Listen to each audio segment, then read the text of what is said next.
Welcome to Mindful Talk, brief conversations about mindfulness in the workplace and at home. I am your host, Lauren Wessinger. And I'm your host, Misti Anderson. And this podcast is brought to you by the Mindful Project. The Mindful Project helps you elevate the culture of your business by bringing mindfulness practice to you and your staff through in-person and virtual learning. Contact us through our website, themindfulproject.co, for more information.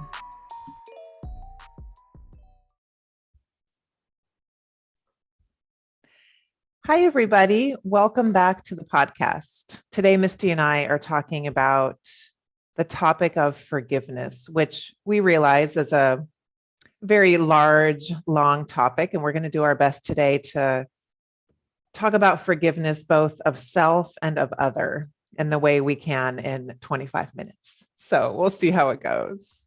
Ooh, it is a big topic. And I think about some people in my life that have been in my life for all my life that I have to constantly think of and remember forgiveness and remind myself I forgave that person and that I need to let them move forward and I need to let our relationship move forward. So it can linger for a really long time.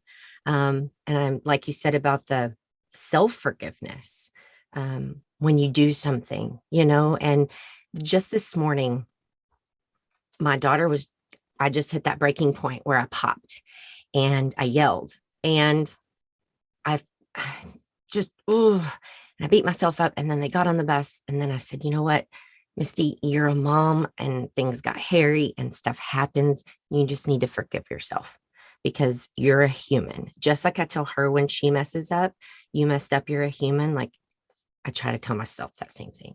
But self-forgiveness is real hard. Self-forgiveness is so hard. There's a quote I have. We talked about forgiveness a couple months ago in mindfulness teacher training. And this quote stuck with me. It kind of like, sometimes you hear a quote that kind of slaps you in the face. It was one of those. It's from Charlotte Joko Beck. She's a Zen teacher. And she said, our capacity to know joy is directly related to our capacity to forgive. And I thought, oh my gosh, like how much we hide behind blame and inability to forgive, and how much that really holds us back from joy and connection and contentedness. That's a really powerful, and it's true too. I mean, I think about the times that I've kind of lost my joy. It was usually sometimes me holding myself back, either me or a relationship with someone else that I just wouldn't forgive. Right. Right. And, forgiveness, I think a really important aspect of forgiveness, whether it's of ourselves or of others, is to know that forgiveness doesn't mean we are saying the behavior was okay. It's not saying, I accept what you did to me, or I accept what I did to myself, or I will let that happen again. It's not that. And I think that's maybe why we hold on and can't let go and can't move toward forgiveness, because we think, oh, if I forgive that person, it's saying what they did to me is okay. No, it's not that. It's saying I release you from blame, and I release myself from holding this in my heart. And I'm going to take whatever action needs to be taken so that you don't do that again to somebody else. You know what I mean? That's so true. I think it's really hard oftentimes when I'm trying to forgive myself about something to take a step back and not blame myself and like use the word blame. And it's it's a powerful word too, because it's really easy to just throw it off on somebody else.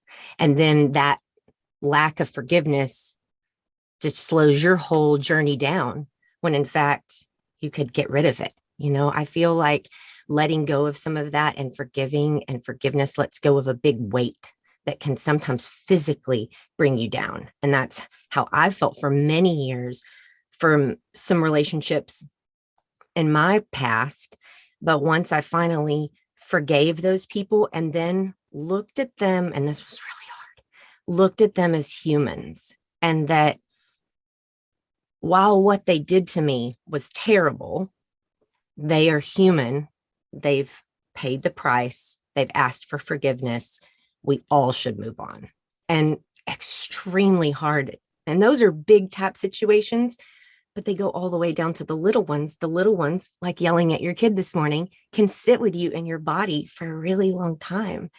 And so it's easier, I feel like, to just blame it. Like, oh, she was acting this way, so I'm just going to blame it on her.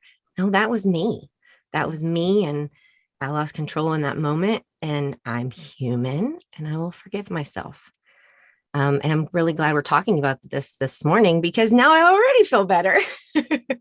It's so funny how whatever topic we're talking about, something for either one of us just happened I around the know, right? topic. That was literally maybe an hour ago. I mean, one thing you can do in that moment, like say you're in the car, you're at home, and that happens, you could put your hand on your chest, like somebody that really loves you would place their hand on your back, a comforting hand. And you could just say, I forgive myself, just some kind of word that softens the action that you took that you're feeling pretty crummy about. But just taking a moment and saying, I accept what I did. I'm tired. I was reactive. I apologized. I forgive myself and just kind of move on. That's really beautiful. I like the touching aspect of I do that a lot when I breathe, but you're Right. right, like that physical, like it makes you soften and remember like it's all okay. You mess up, you make mistakes. Totally. And maybe if you're in a place where you can do that, you could put your hand on your chest right now, because I think the touch is important and the quality. So it's not like a flimsy, like nothing touch with your fingertips brushing your sternum. It's like putting your whole hand right over the center of your chest and putting some decent pressure. Like feel your fingertips, feel the warmth of your hand. It's like a hand that's saying, I've got you and you're doing a good job and everything's okay, even though you just yelled at your kid. It's really powerful. And it's those little bitty tools throughout that help me. And because otherwise, I think without mindfulness and paying attention to that, I think a lot of those little things that happen to me would pile up. And just like, the garbage bin, like you're going to eventually spill over. And so I was able to like empty it really fast today. So when she comes home today, she will have also more than likely let it go and we just will move on and it's been emptied. And it always like I've actually used that analogy with my kids before, like taking out the trash. Like you need to go and speak to your sister about this thing that happened because you two have some stuff going on. I'm not going to tell you what to say. You need to clean out the trash. And she knows that that means apologizing and saying what she did wrong and how they can just, make it better or fix it next time. Yeah. Otherwise, I love that. I'm going to use that with my kids. I love it. Otherwise, it's like if you use the analogy of the trash is sitting there festering and rotting and then turns into a whole nother gross thing. Yeah. And then you got fruit flies and the whole Right. thing. Yeah. No, it's Stinks. really garbage in, garbage out. I tell them that Yeah. too. And that's true of this stuff. If you don't get that stuff back out, it's just going to sit there in your body. Forgiveness is a really heavy one for me I can feel it when I need to let go of that. And so I think that's why I keep going back to that about it making me feel really heavy. And I wonder, do you feel like if you have a fight or something like that and you feel like you need to forgive, or do you feel like kind of stuck and heavy? Yeah. I can feel it in my stomach. It just feels like my stomach is churning and my energy is tight, that inner contracted feeling, you know what I mean? Where your mind is tight and your body's tight and it just feels awful. It just feels so awful. I think something you said, I'm going to read a super short story about people being human. Like we're in this cancel culture right now Yeah. where somebody does one thing, it goes public, and therefore that person is like banished. I know that's a really simplified way of saying it, but I think we have to remember that humans are really complicated. It is never black and white. And I know some things, yes, right, there's degrees of everything, but there's humanity underneath every action. All behavior is a form of communication in some way. So just so I credit the right person, this is something that Tara Brach, meditation teacher, well known, she teaches this little story often. So there's a person walking in the woods. They see a little dog under a tree. And of course, the initial response is, oh, what a cute little dog, and the person goes over to pet it. But the dog lurches at them with its fangs bared, like super ferocious.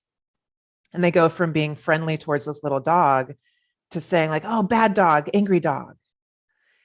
And then they see that the dog's paw is caught in a trap. And there's that shift again to, oh my gosh, this poor dog. And it's not like this person's necessarily going to go try to get close in and get bit because the dog is really in fight or flight. But the person's heart changed again when they saw that there was underlying circumstances to the behavior.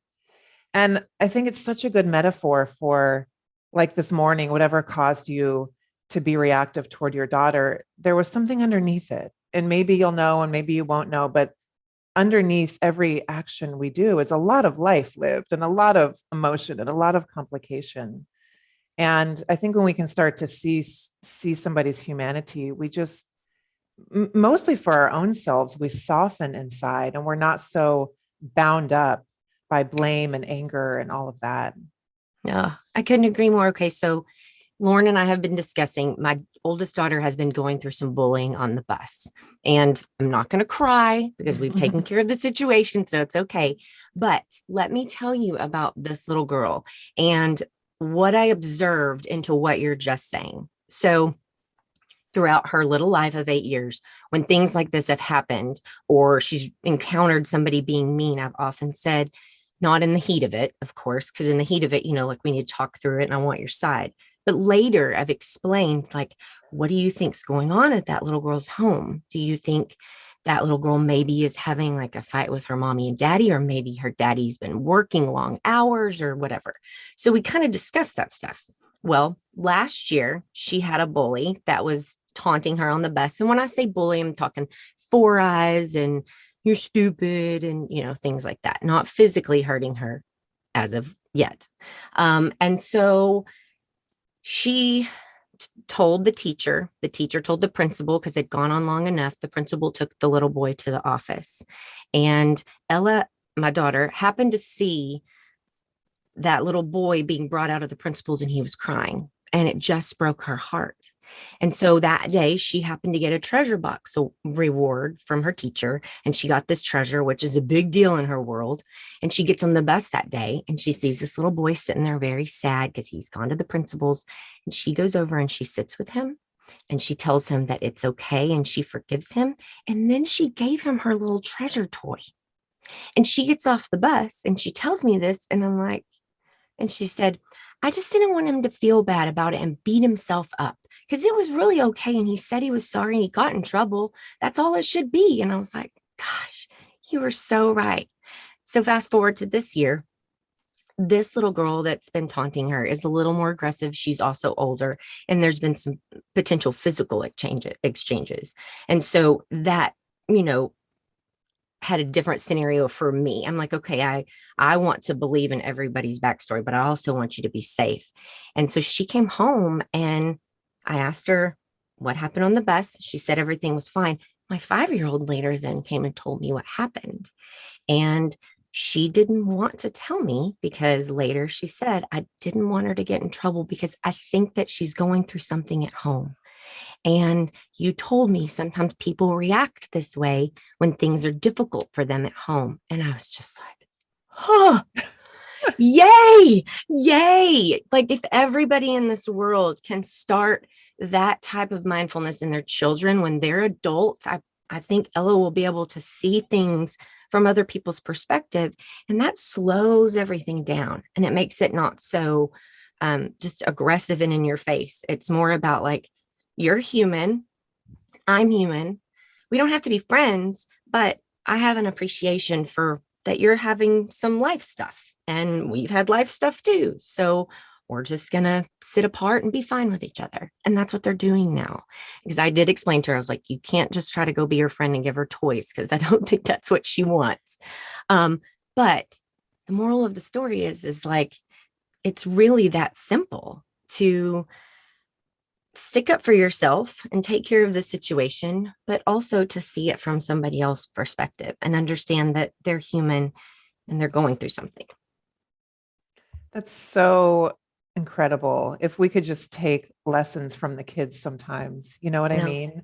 And they just don't hold grudges like we do.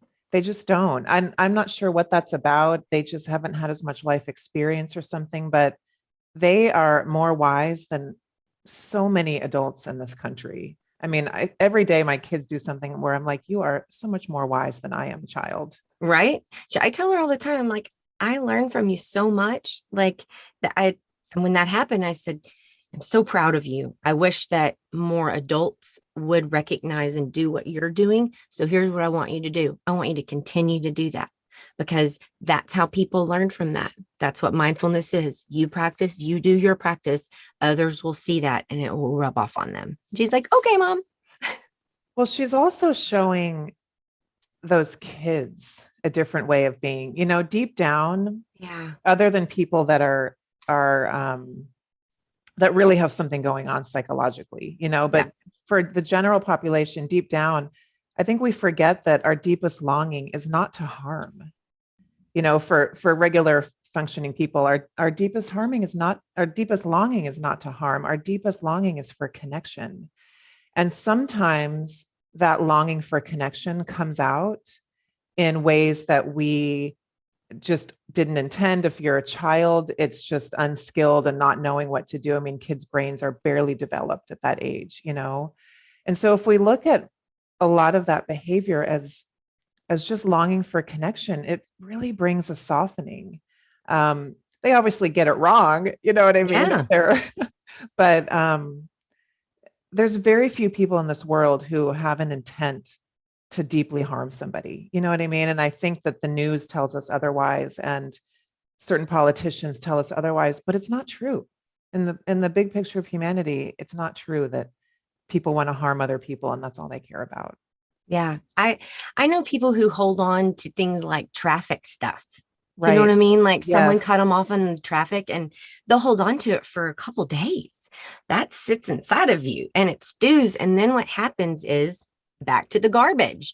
You've got garbage festering in there. And so you're just going to put some more in and it's not a good scenario. And it's like it all stems from traffic.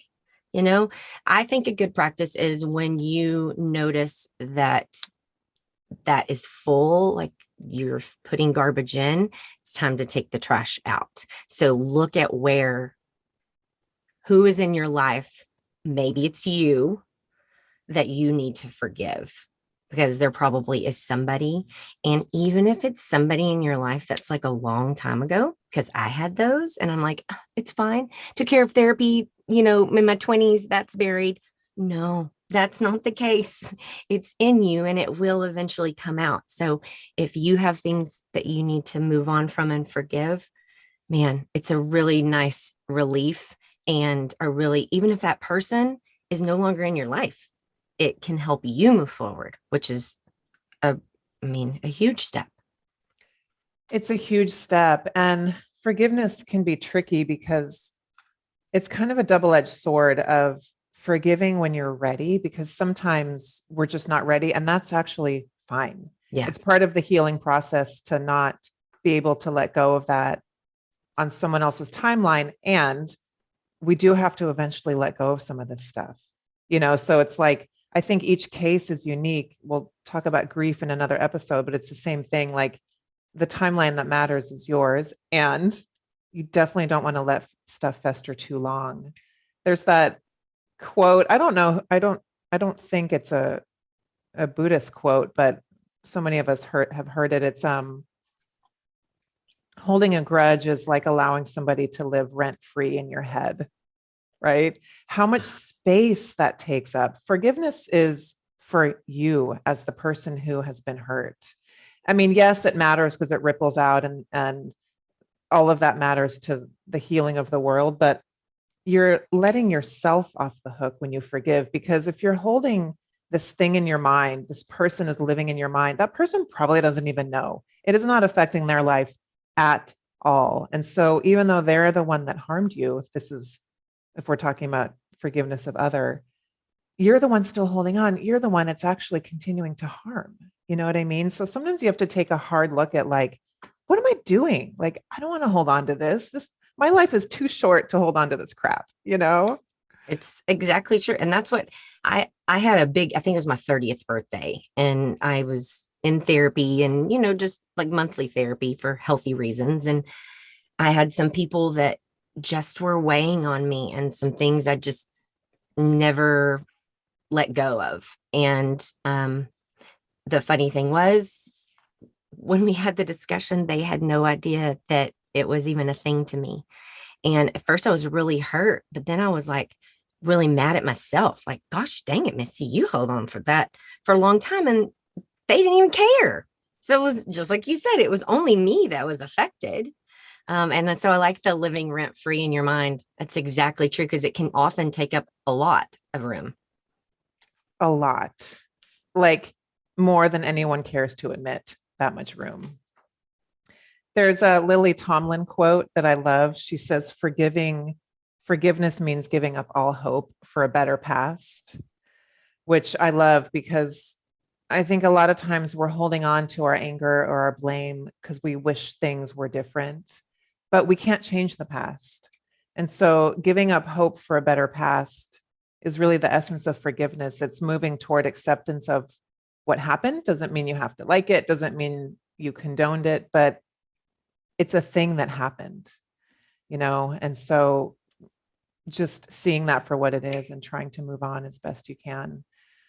It's a hard process. Sometimes for me, it's been simply the passage of time and doing some things, honestly, with Kundalini yoga and cutting cords and all of that. It gets pretty out there, but it's helped. A lot of writing and then burning pages, a lot of fire ceremony, and a lot of just honestly getting sick of myself sometimes. You know what I mean? Yeah. Just getting sick of it.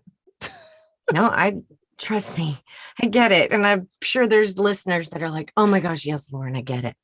Right. Well, I really enjoyed this conversation. Do you have any like little homework for forgiveness?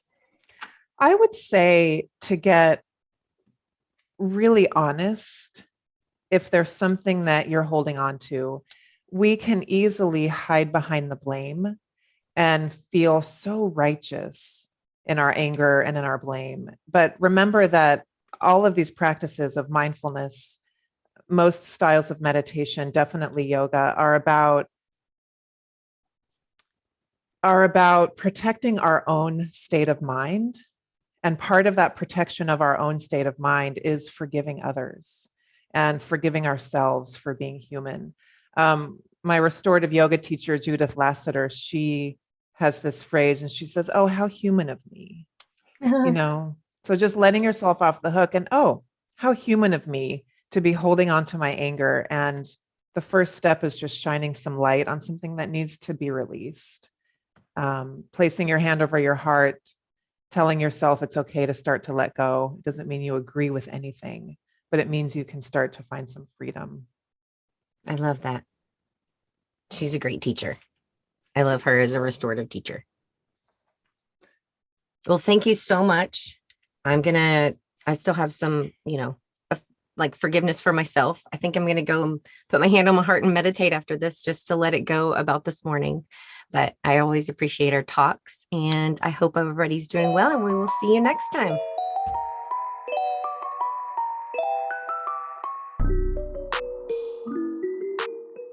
Thank you so much for listening to Mindful Talk. We don't take it lightly that you spent your time listening to our podcast, and we are forever grateful. If you'd like to support the podcast, please subscribe on your favorite podcast platform and leave us a rating and a review. Welcome to a more mindful way of living and working.